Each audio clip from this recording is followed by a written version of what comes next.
कहै छ सब तोरा बिजुली के झटका तू भूकंप भूचाल छे तोरा बारे में के नहीं जानै छो तोरा बारे में के नहीं जानै छो डीजे वाला के माल छा गए तोरा बारे में के नहीं जानै छो टोली वाला के माल छा गए तोरा बारे में के नहीं जानै छो कैमरा वाला के माल छा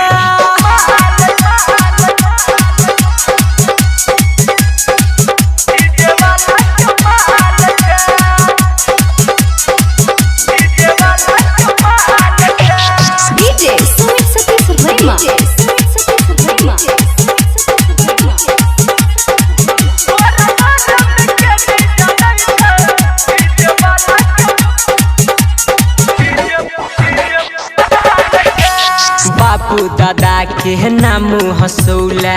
अपन नाम बढ़ौला गाँव के लफुआ छोरा सबसे कोई बेर छौरी धरैला बापू दादा के नाम हंसौला अपन नाम बढ़ौला गाँव के लफुआ छोरा सबसे कोई बेर छौरी धरैला संदीप से नाता छोरा के मनुआ से संदीप से नाता छोरा के मनुआ से और बैलो भके जाल छे तोरा बारे में के नहीं जानै छो तोरा बारे में के नहीं जानै छो।